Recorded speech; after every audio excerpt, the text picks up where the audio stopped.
keep you company in the next hour. I'm Pauline Verzosa. And I'm Lourd. It's time for your serving of Afternoon Delight.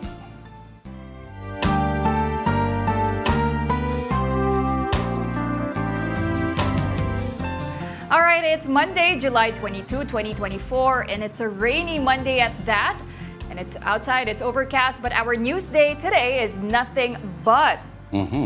Yan ay dahil today, Lourd, nga is the third State of the Nation address ni President Bongbong Marcos. At eksaktong-eksakto para dyan, ang ating delight of the day ay, Money. maybe you can explain, popcorn and peanuts. So, money at popcorn, bakit walang hopya? Hindi natin pwede i-discuss yan. Pero bakit nga ganyan, Pauline? Oo, today kasi marami tayong mapapanood, no? Una na nga dyan is, of course, the State of the Nation Address o yung Sona ni Pbbm. And we also have a lot of big stories today. Kasama na rin po dyan ay ang si US President Joe Biden bowing out as the Democratic nominee in the presidential race in the US. So, money pati popcorn kasi alam naman natin kapag usually pag may pinapanood, 'di ba? We usually eat itong pagkain na 'to. Ibig sabihin parang magmamasid ka lang talaga. Pero kung yung isang brand ng popcorn na bake shop din, normally one time magkasama yan. Peanuts and popcorn. Talaga. Where is the damn hopya?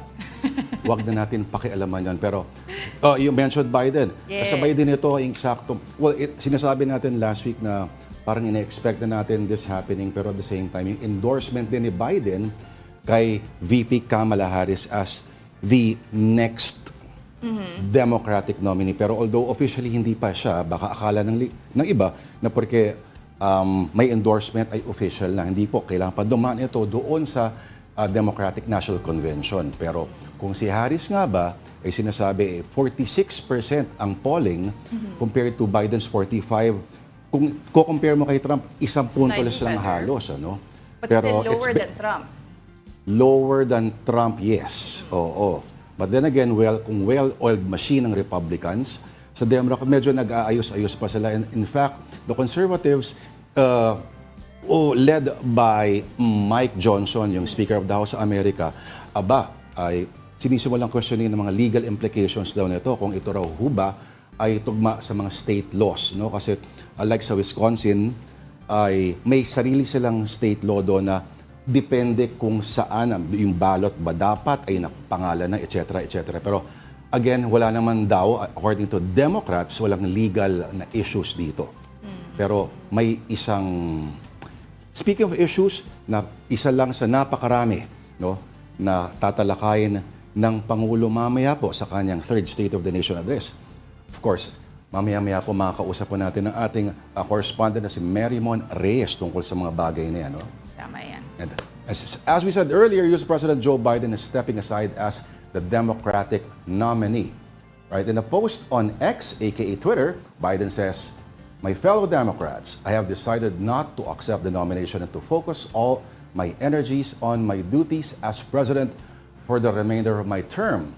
My very first decision as the party nominee in 2020 was to pick Kamala Harris as my vice president, and it's been the best decision I have made." He went on to say, "Today I want to offer my full support and endorsement for Kamala to be the nominee of our party this year. Democrats, it's time to come together and beat Trump. Let's do this." So ayan na nga, no? Na-endorse na rin ni President Biden si Kamala Harris, and of course, aabangan din kung sino magiging running mate ni Kamala if ever she is the Democratic nominee in the presidential race. All right. So as to what happens, let's watch this package from CNN. Vice President Kamala Harris says she will earn and win the Democratic presidential nomination after President Joe Biden said he will not continue to seek re-election and endorsed his vice president. But with one major question answered for Democrats, there are still many more outstanding. President Joe Biden Sunday afternoon saying he's dropping out of the race for president, but will remain in office until the end of his term. The president posting a letter on X saying, quote, "I believe it is in the best interest of my party and the country for me to stand down and to focus solely on fulfilling my duties as president for the remainder of my term." I think today we should focus on Joe Biden's incredible legacy of service to our nation, his selflessness, his accomplishments in his decades in the Senate. In a separate post, he went on to say that he is endorsing Vice President Kamala Harris as the Democratic nominee. I fully support Kamala Harris. And in fact, she's been trained by the best. Joe Biden was a vice president himself, and so she probably had the best mentor. The announcement following weeks of mounting concerns over Biden's stamina and age. Calls for him to depart the race came after a widely criticized debate performance hosted by CNN less than a month ago. The president said he will address the nation later this week. He's currently isolating at his home in Delaware after testing positive for COVID Wednesday, just before he was supposed to speak at an event in Las Vegas. The Republican nominee, former President Donald Trump, responding to the news on Truth Social, saying, quote, "Crooked Joe Biden was not fit to run for president and is certainly not fit to serve and never was." It has been decades since a sitting president has decided not to seek re-election and drop out of the race. The last was Lyndon Johnson in 1968.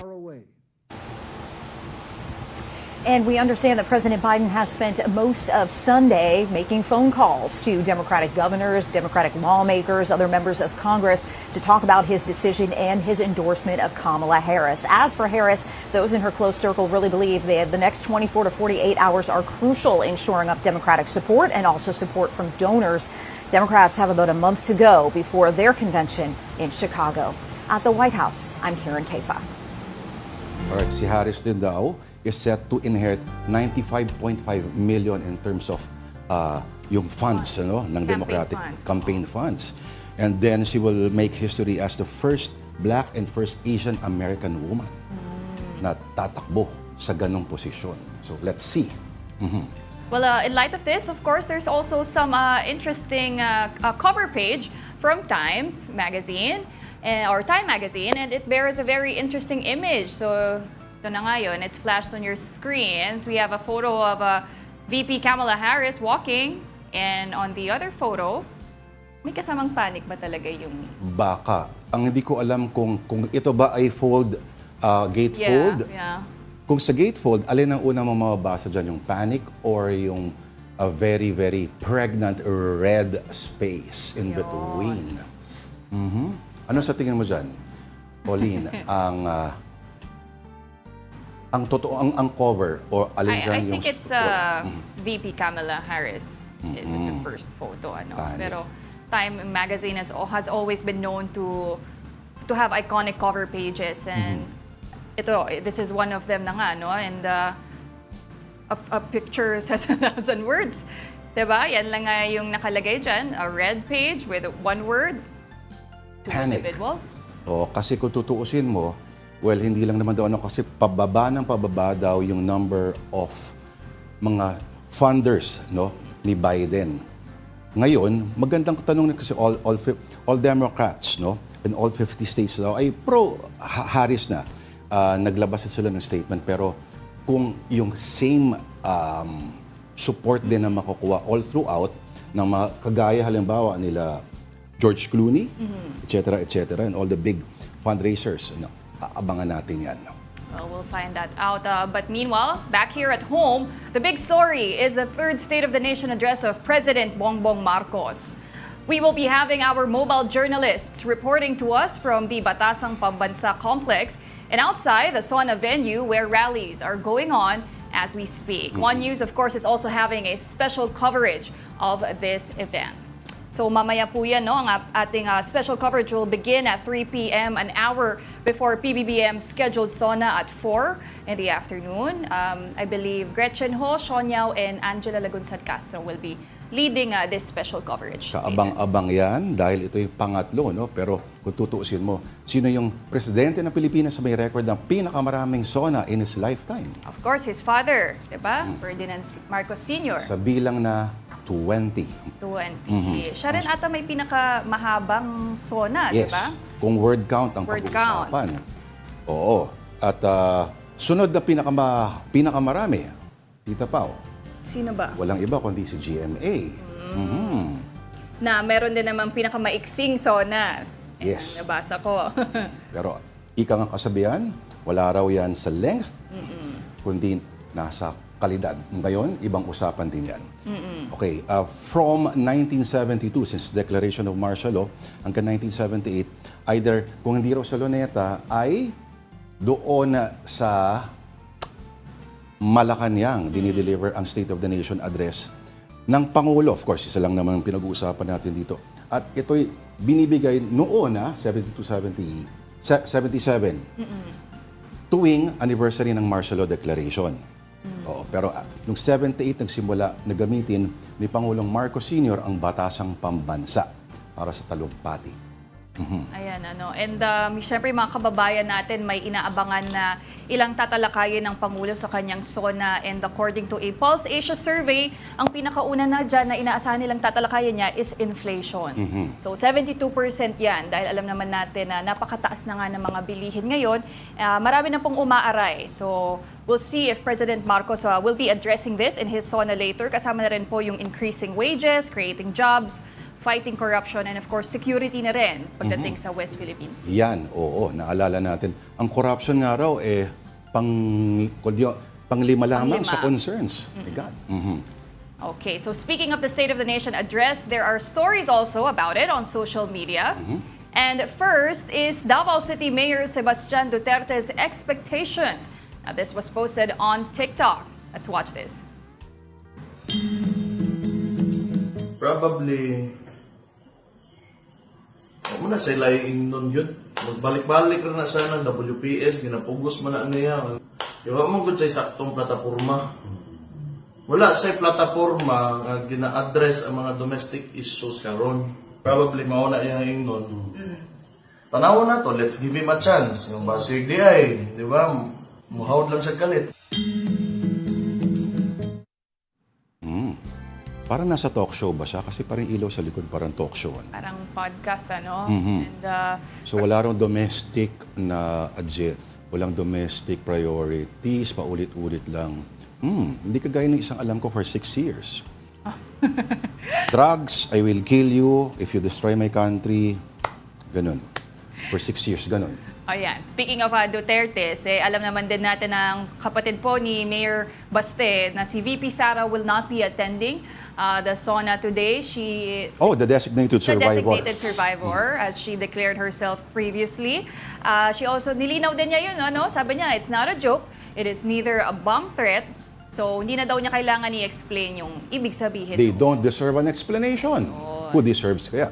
Ayo. Yan ang alamin natin. Pero sigurado ako, sa Liwasang Bonifacio daw may mga Yung mga followers siya supporters, yes. na mag-gather. Ayan. Ang tanong, sinong tututok doon at doon ba sa gathering na yon ay may panawagan na sabihin natin na hindi lang simpleng negatibong expression against the government, pero kung meron pa panawagan halimbawa na sabihin natin na mas urgent, mas nakakatakot o mas sabihin natin seditious, aabangan po natin yan. Alright. Yan. Speaking of panawagan nga, ito sa Philippine Star naman, there's this media wish which is to decriminalize cyber libel and to also pass the Freedom of Information Bill and end red tagging. So several media organizations say, and we quote, "Now is the time for President Marcos to keep his promise and include efforts to ensure a truly free and safe environment for all journalists in his State of the Nation addresses legislative priority." Isa rin dyan yung sa yung ginagawa or yung required ang mga journalists na maging witness halimbawa sa mga drug cases. Yes. Isang issue rin yan. At napakarami pang iba at ito ang mga wish list. Siguro lahat ng mga sektor sa lipunan ay may mga wish list na gawing priority. Ang iba-ibang bagay, ang mga ekonomista meron din, Ang mga mangingisda meron din. Who said it was the easiest job in the world? Wala pong nagsasabi. Kaya talagang kung sino man ang napupunta sa posisyong ito, a lot is required. Napakahirap na responsibilidad talaga ito. So ito nga yung hinihingi ng mga members of the media, media organizations sa gawing priority measure daw ni PBBM. Alam naman natin, actually last year, nagkaroon si President Marcos ng 17 priority measures and Yes. lahat yon nakapasa naman daw sa House, pero yung... Yan ang sabi. Yan ang sabi. Of course, yan ang sabi at yan ang pagmamalaki ng Speaker of the House sa kanyang pinsan, of course. They have done their homework, all 17 measures na priority daw. Na sinabi ng Pangulo nung last Sona, abay nagampanan raw nila lahat. Okay, so meantime, Speaker Martin Romualdez led the opening of the third regular session of the 19th Congress. And mobile journalist Marymon Reyes reports to us live. Marymon, ano ang meron dyan? Actually, ngayon, medyo hindi nyo na masisilip yung red carpet dito sa Batasan Pambansa dahil puno-puno na dumarating na yung mga dignitaries, mga opisyal at mga bisita nga para sa State of the Nation address ni Pangulong Bongbong Marcos. Ilan na sa mga dumaan dito, sila kung makikita yung iba kayo. Alright, Marymon, okay. Konting pihit lang muna kasi medyo choppy yung signal natin. Baka makahanap ka pa ng medyo mas maayos-ayos na pwesto, no? Alam natin na napakaraming inkompetensya dyan in terms of signal, medyo hardcore ngayon. Yes, So Marymon, baka makahanap kahit yung pwesto lang, no, na medyo sabihin natin, ang ganda-ganda na signal ng konti. Well, balikan natin si Marymon Reyes. Okay. Alright. In fairness, pang red carpet din ang outfit Oo ni Marymon. naman, handang-handa si Marymon. I-check ba natin, Marymon? Yes, hello. Ayan. Yan, better. Okay, so Actually, mukhang... ina-expect din natin na mamaya baka magkaroon din ng signal block. Kaya ngayon, sinusulit na natin lahat ng mga dadaan na dito sa red carpet na makausap at makuha nga yung ilan sa mga sentimiento nila. Pero isa sa pinakamainit na tinatanong nga sa mga dignitaries natin na nandito, yung tungkol nga doon sa kumakalat daw na video kung saan si Pangulong Bongbong Marcos ay nakikita na nag-illegal drugs. Pero ayon nga sa mga na-interview natin, for example, si Gadon, ang nasabi niya, peke ito. At halata naman daw, obvious naman daw na peke raw ito. At isang pamamaraan daw ng paninira sa Pangulo. Dahil coincidentally daw, ngayong araw din mismo ng Sona ito kumalat. So ngayon, inaabangan pa natin yung iba pang mga dadalo dito. At nagsisimula pa lang, actually 2 lang. Pero mamaya banda alas 3, papuntang alas 4, makukuha 2,000 mga bisita, dignitaries at saka mga honorary guests natin dito nga sa Batasan Pambansa. Alright. Okay, Marymon, natalakay nga yung yung video na kumakalat na lumabas pa eksakto today sa Sona ni PBBM, pero may idea ka ba kung ano yung magiging laman ng third Sona ni President Marcos? May usap-usapan na ba dyan? Pati ano yung mga narinig natin na gustong marinig din ng mga kababayan natin? Actually, pagdating sa mga detalye specific, wala pa tayong nakukuha. Pero ang nasabi kanina ng presidential son Sandro Marcos, mas magiging mahaba raw ang State of the Nation address kayo kumpara sa mga lumipas na taon na lumagpas lang ng ilang minuto past 1 hour. So aasahan natin ngayon na baka mas detalyado na yung mga impormasyon na ibibigay sa atin tungkol na sa mga proyekto, mga plano na isinagawa sa lumipas na taon. At the same time, ano pa yung mga pinaplano nila at mga isyong tatalakayin sa mga natitira pang taon sa administrasyong Marcos. Balik sa inyo. Yung opening kanina ng third session ng 19th Congress, may idea ba, Marymon, sa mga pangyayari? Yes, actually binigyan din kanina noong opening session nito ni Speaker Martin Romualdez yung 3 priority measures ni PBBM. Ito yung mga natitirang bill sa LEDAC o yung Legislative Executive Department Advisory Council. At yung ilan nga dito, ito yung amendments sa Foreign Investors Long-Term Lease Act, amendments sa Agrarian Reform Law, at amendments sa Electric Power Industry Reform Act.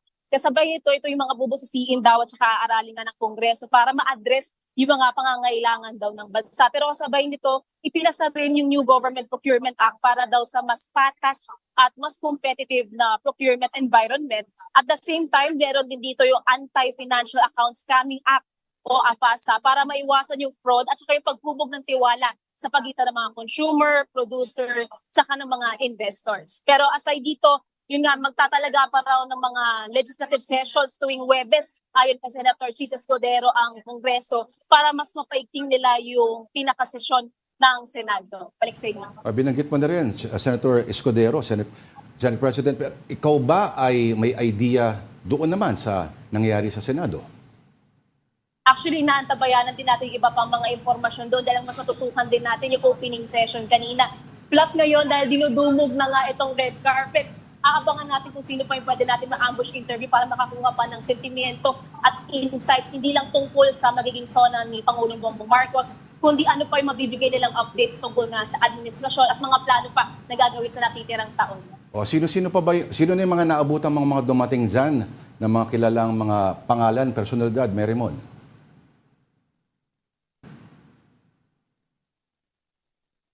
Yun.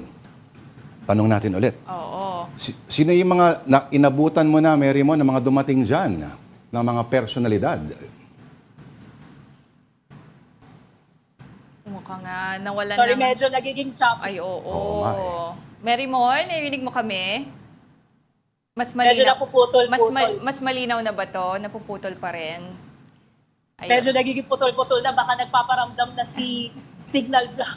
Oo, may Signal. jammer, may Oo. dyan sa batasan na. Pero maraming salamat sa aming mobile journalist na si Mary Mon Reyes na nasa Batasang Pambansa. Alam naman po natin, na they will also be required to sit inside 1 hour before the Sona. So, Sa mga guests? Yung mga guests ito. So, Sa mga medyo minamalas-malas na journalist, hindi sila makakapasok sa loob, but they can monitor the proceedings from a literally big monitor. So in short, para ka lang nanood din ng TV. ayun. Dapat sa kanila na lang tong afternoon delight natin eh. Pwede natin ipadala yan, although ang alam ko, normally may mga one-piece chicken naman Ayun. na naka-reserve para sa kanila at doon sa lugar na yon.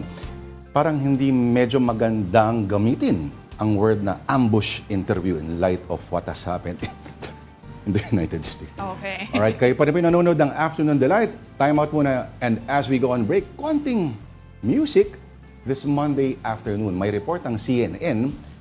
Oh my God, tungkol sa isang nagbabalik na banda. Sino kaya ito? Watch this.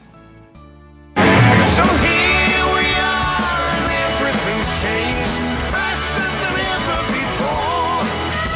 You gotta be joking, man. What are you smoking? Blowing out through my portable door. The title of Deep Purple's new album was born out of a frustration many of us share: completing captchas. I'm trying to please a robot who's trying to get me to prove that I'm a human being by completing this stupid matrix of motorcycles or traffic lights or whatever to prove to a robot that I'm a human being. This has got to stop. Pictures of you, they're too good to be true. A search for simplicity led singer Ian Gillan to the phrase equals one, becoming a source of creative inspiration and the album's title. Every song on the album is directly derivative from the concept of equals one, which doesn't make the album conceptual because they're all about different things, but they've got the common thread of simplicity.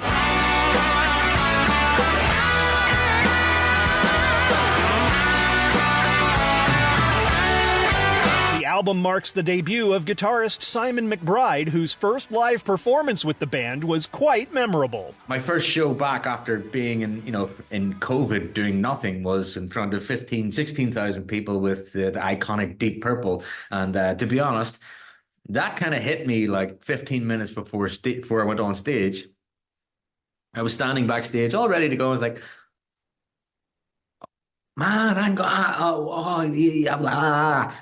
going on stage with Deep Purple. That's alright, 'cause I'm a lazy son and I'm hot. Oh yeah. He's got a lot of energy, but most of all, of course, he is supremely talented, and he's right up there with all the amazing players that we've been lucky enough to have in Deep Purple. In Hollywood, I'm Rick Damigella.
nagbabalik po ang Afternoon Delight dito po sa One News. Ako po si Lourd de Veyra, kasama po si Miss Pauline Verzosa. Magandang hapon po muli. All right, here's a quick rundown of some stories on One News. Over 6,000 police officers are deployed around Batasang Pambansa to secure this year's State of the Nation address. Joining them are 1,400 personnel from the Presidential Security Group. Military grade and other drones within the 10-kilometer no-fly zone around the complex will be shot down. The MMDA, for its part, will implement a zipper lane along the southbound lane of Commonwealth Avenue. Expected attendees to this year's Sona is at a record high of 2,000. Severe tropical storm Karina steadily intensifies as it moves over the Philippine Sea. It was last spotted 355 kilometers east of Tuguegarao City in Cagayan. Signal number 1 is up over Batanes, the eastern portion of mainland Cagayan, and the northeastern portion of Isabela. The southwest monsoon, being enhanced by Karina, will bring rains over the western portion of Luzon in the next 3 days. Meantime, all airline operations are back to normal at the NAIA Terminal 3 following Friday's global cyber outage. The global Microsoft IT systems glitch crippled flight operations of local and foreign airlines. It affected around 25,000 travelers and caused the cancellation of almost 50 flights. Operations of banks and other businesses were also disrupted. And in the United States, President Joe Biden has dropped out of the presidential race. Biden said he will focus on his duties as chief executive for the remainder of his term. He is now endorsing Vice President Kamala Harris as the Democratic Party's nominee.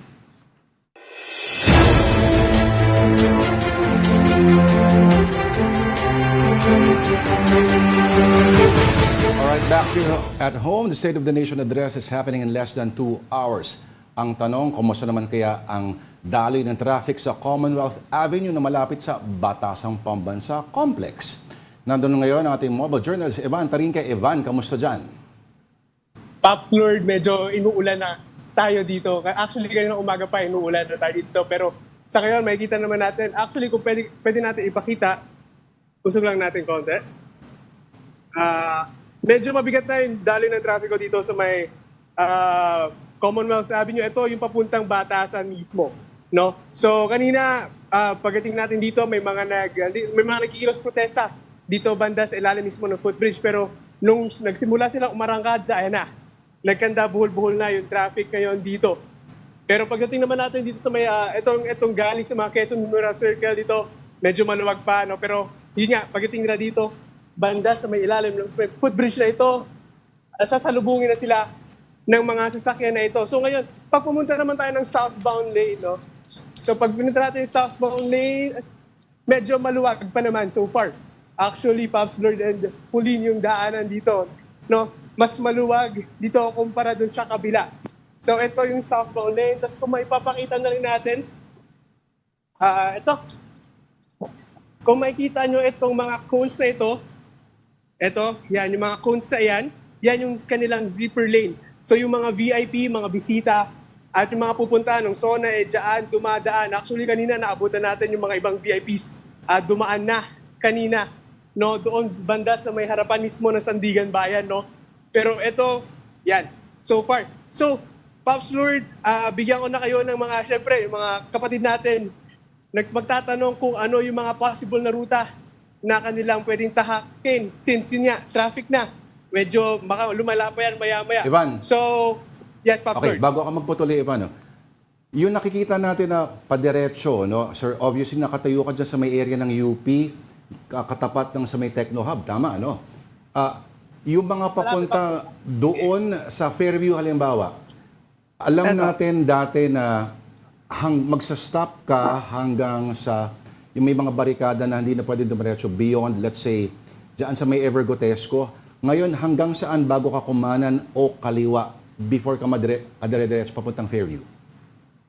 I'm sorry, Pops Lourd, paulit, medyo choppy. Kung halimbawa, diretso ako ng Fairview, Ivan, ano?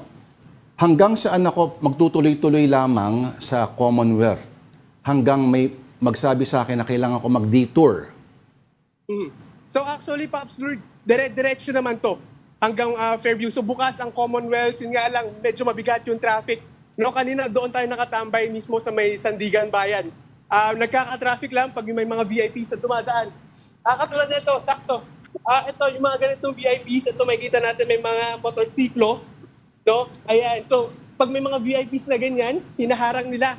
Actually, yung mga ganyan, hinaharang nila yung mga sasakyan, northbound, southbound, hinaharang nila. So, nagkakaganda buhol-buhol. Pero pagkatapos noon, yung pagdating nga dito sa may Sandigan Bayan, mas sumisikip pa yung daloy ng trapiko dahil nga merong event na nangyayari doon ngayon so far. Ayun, may nangyayaring event doon so far. So, yung 5 lanes, 6 lanes na sasakyan, nagiging 3 lanes na lang. So, nagiging embudo. So, pero in terms of detour naman, wala namang detour. Bawal ka lang talaga actually dumaan sa IBP Road.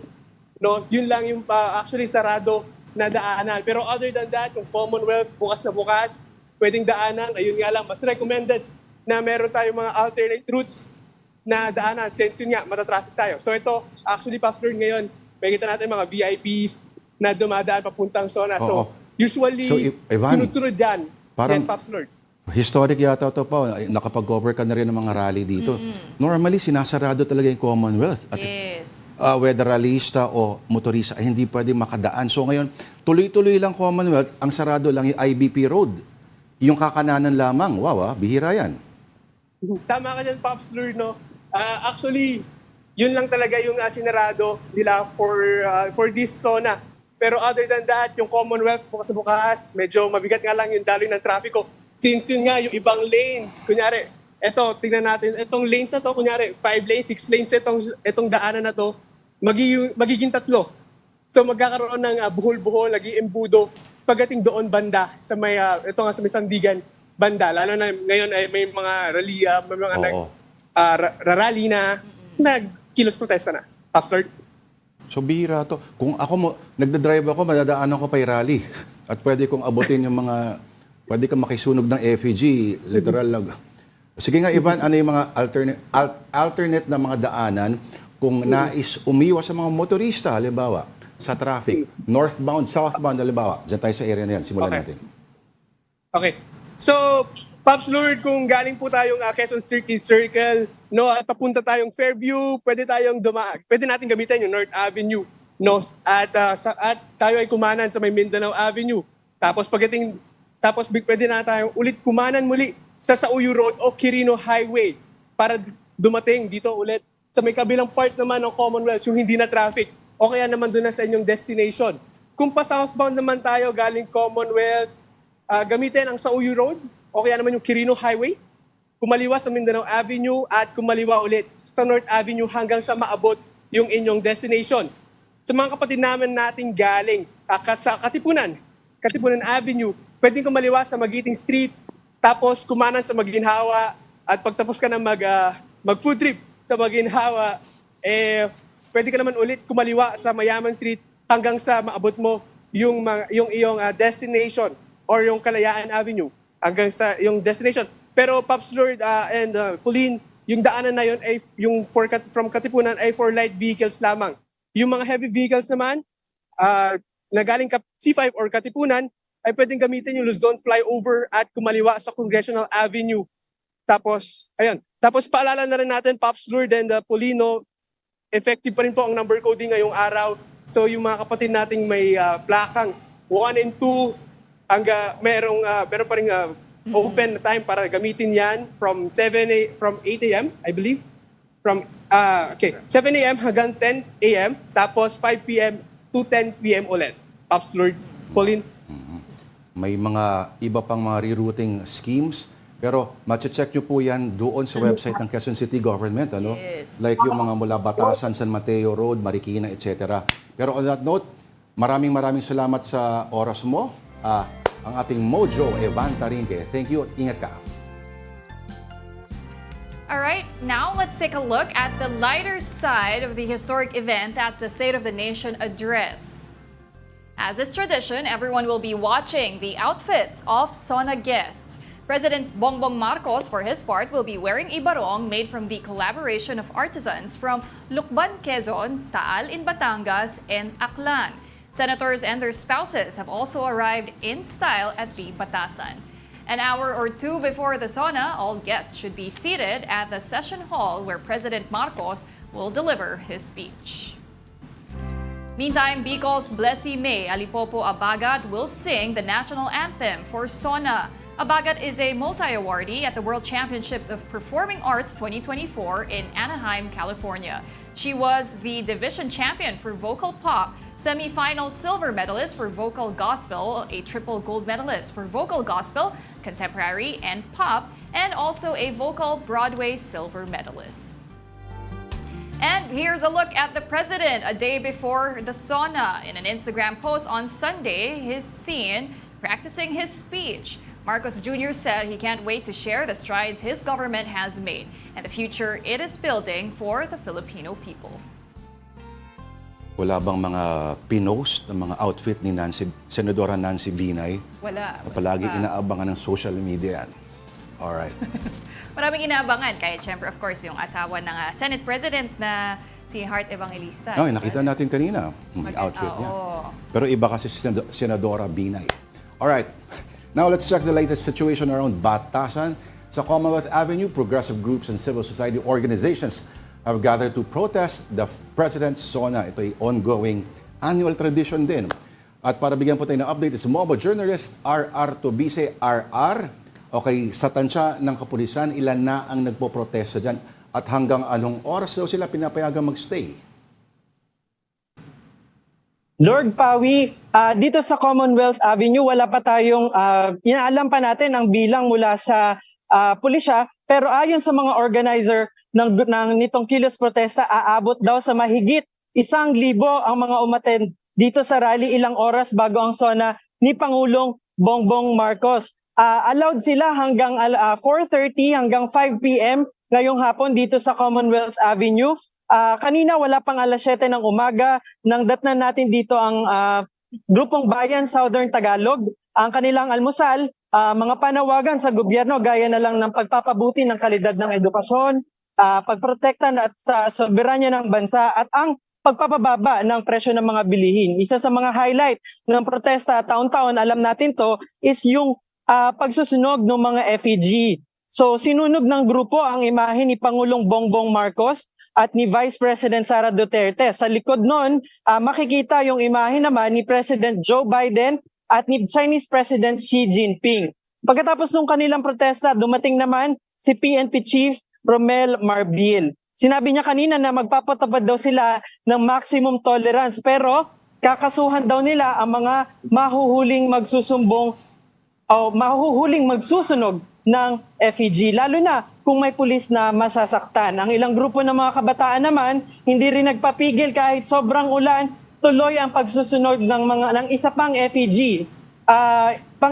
FEG rin ito ni Pangulong Marcos na itsurang unggoy ng laruan. Ayon sa kanila, ito raw ay simbolo ng umano'y pagiging sunod-sunuran ni Marcos sa Amerika. Sa ngayon ay katatapos lang ng pre-program ng Grand Rally at patuloy silang nagmamarcha hanggang doon sa unahang bahagi ng Commonwealth kung saan nakita natin, una nating nakita ang Bayan South at sa labas ng isang ospital. Lord Pawi? Oo, kahit maulan, tuloy pa rin na yung mga protesta, no? Dahil tradisyon na ngayon, kitang-kita din natin si RRA, nababasa na ng ulan dyan. Ingat ka, RR, no? Pero, Lord. RR, ikaw ba ay nasa lane na southbound? Yes, Lord. Ako ngayon ay northbound ng Commonwealth Avenue. So makikita nyo, medyo maluwag na yung traffic dito dahil nandun na sa umpisa yung mabagal na daloy ng traffic. Nandun na kasi yung flow, nandun na yung flow ng mga tao, doon na sila naglalakad. So pagdating doon, doon na sila magkakaroon ng kanilang grand rally. Okay, so hindi raw sinarado ang Commonwealth, ha? Sabi ni kanina ni Ivan. Yes. Hindi pwede kang tuloy-tuloy lang, yun nga lang mabagal ang usad. Tama ba? Yes, Lord. Actually, ngayon dito, makikita kung maobserbahan natin dito sa unahang parte ng Commonwealth Avenue northbound, talagang maluwag kasi hindi nga talaga sinara itong daanan na ito. Pero pagdating naman doon sa dulo, hindi na natin dito masyado makita sa ating camera. Pero ayun, doon nagbi-build up yung traffic, nandun yung mga trucks, nandun yung mga sasakyan, mga bus. Kasi sa unahan noon, nandoon yung mga nagkikilos protesta. Alright, maraming salamat RR. Mag-ingat ka dyan ha.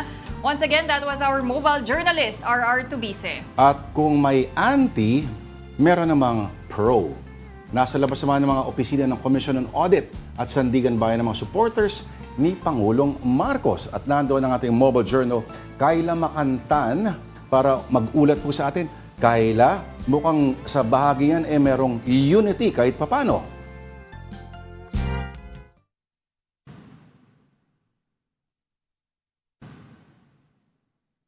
Kayla, yun. Habang inaayos si Kayla. Yes, Lord, sorry. Ayan, medyo maulan kasi kaya dumula si ating screen. Anyway, dito tayo ngayon sa labas nga ng Sandigan Bayan at ng COA. Dito ginaganap ngayon yung concert para nga ipagdiwa ang itong ikatlong Sona ng Pangulo. Sa mga oras na to, dumami na talaga yung tao kasi maaga tayong pumunta dito, alas 7 ng umaga, mga mabibilang pa sa daliri yung mga supporters na dumalo. Pero ngayon, mula dito, nandito na nga lang tayo sa backstage Hindi na tayo makadaan, yung barikada kanina nandito lang. Ito, kung makikita nyo itong orange na ito, andito lang yan kanina pero in-extend na nila hanggang doon sa gitna ng kalsada dahil nga napakakapal na ng tao at strictly din na hindi pinadadaan yung mga tao dito sa kung saan in-extend yung dulo ng mga barikada. Ngayon ongoing yung mga performances na inantay talaga ng mga supporters na nanggaling pa sa iba't ibang sulok ng Metro Manila. Meron ding mga ilan, Lourd, Pawi na manggagaling dapat sa probinsya kagaya ng Jensan, Bicol. Pero dahil nga hindi nila natansya na ganito ang magiging weather, hindi na sila natuloy. Pero sa ngayon naman, talagang hindi sila nagpapatinag sa lakas ng hangin at ulan. Yung nabanggit kanina ng mga supporters, anong inaasahan nila mabanggit sa talumpati ng Pangulo? Yung kanya mga plano. At syempre gusto daw nila na maungkat yung nabanggit nga na 20 pesos na bigas. Pero sabi nila, hopeful naman daw sila kahit wala pa sa ngayon. Hopeful sila na mapatutupad daw ito ng Pangulo. Lourd, Sawi? Kayla, pwede mo bang dalihin yung camera mo at itour mo kami dyan? Pakita mo yung sino nagko-concert Sure. at nais naming mabasa yung mga nakasulat sa kung meron ba silang mga placard, etc. etc. Ayan. Yes, sure, meron. Meron din kasi mga ibang grupo dito, Lourd, Pawi, na meron yung kanilang mga ipinaglalaban, kagaya ng Divorce Pilipinas, yung Divorce Coalition. Ayan. Divorce? Medyo maingay na sa parting ito. Oo. Ayan. Hindi naman daw nila hangad na ma-prioritize. Kayla, sino tumutugtog ngayon dyan sa stage? Sa ngayon, ayan. Makita natin pag muna. Ayan, meron ba? Kakatapos na kasi Pops Lourd, kakatapos na mag-perform na. Kaya yung mga tao talaga nga dumagsa at ayan, humihina yung ating signal pag lumapit yung stage. Pero ayan, kita naman na talagang dinudumog ng mga tao. Ayan, sila kuya, nakasampa na dito. Ayan, meron ding TV bigan po ba yan? Ang ganda po ng ngiti dyan. Ang cute. May bobblehead, no? Oo. Yes, oo, Pops Lourd, Pawi. Merong mga tarpaulin, kaya lang nandoon na kasi sa dulo. Ito nga yung pinapakita natin na hindi na madaanan kasi talagang kumpulan na yung mga tao. Nakaabang na lang sila dito sa stage kasi dito kitang-kita yung mga nagpo-perform Inaasahan din na pupunta sila Roden Cruz, Jaire Lim, si Osang, at meron ding banda yung Magnus Haven. At syempre, inaasahan nila yung pagbisita pagdating nga ni Pangulong Bongbong Marcos. Alright. Naku, marami pa tayong gusto itanong kay Kayla pero maraming salamat sa ang ating mobile journal, Kayla Makantan. Diyan po sa pro-Marcos na rally. Diyan pa rin sa Commonwealth. Kung magtatagpo ang dalawang grupo, abangan natin ang mamaya. Alright, you're still watching Afternoon Delight here on One News. We're gonna take a quick break, but we'll be back in a bit.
we're back. You're still watching Afternoon Delight. Ako po si Pauline Verzosa. Lourd Veyra po ang inyong lingkod.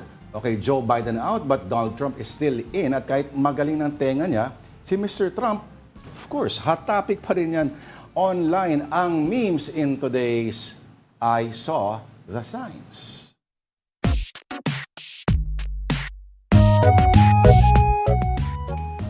Alright. The bandaged ear edition ng ating isaw for today. Of course, hindi naman na laughing matter yung naging assassination attempt on former President Donald Trump. Pero ito, may mga memes pa rin na ginawa ang mga netizens. Tignan na natin yan. Ito, when you order a pillow on Temu. Maliit. Kalo kay Mike Johnson na yung may-ari ng My Pillow. Pero yun nga, ito raw, di ba, normally sa Timo sinasabi parang... Timo ba? Parang Timo okay, yata. Timo. Parang expectations versus reality. At pag umorder ka ng malaking una, nakala mo malaki matatanggap mo, yun pala ganyan kaliit.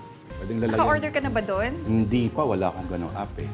Okay, next photo. Eto naman, hindi ko mabasa. Get the Trump bandage for a dose of fun with your healing with a bold image of Donald Trump.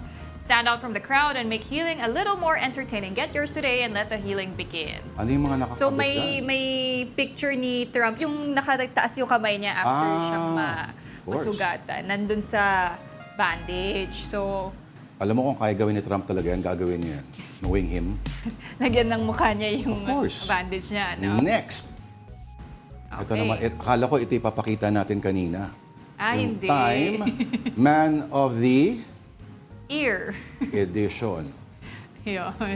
Man of the Huwag ear kayong pala. magulat ako maging Man of the Year si Trump ng Time. Dahil ang Man of the Year ay hindi naman ibig sabihin ikaw yung may pinakamagandang ginawa or positibo. In fact, si Hitler din at sila Stalin naging Men of the Year din sila ng Time once upon a time. It's the person who had the biggest influence sa mga course of events of that particular year. Pero for now, siya ang Man of the Ear ng Time. Man of the Ear. Ladies and friends, Romans and countrymen, lend me your ears. Ika nga niya. All right, that will do it for us this Monday. But before we go, please stay tuned here on One News. In a few minutes, we will be bringing you a special coverage of President Bongbong Marcos's third State of the Nation address. That starts at 3 p.m. All right, and that is Afternoon Delight this Monday, July 22. Thank you so much for joining us. I'm Pauline Verzosa. And I am Lourd Veyra. Join us again tomorrow. At magsama-sama po tayo ulit bukas. 2:00 dito po sa Afternoon Delight.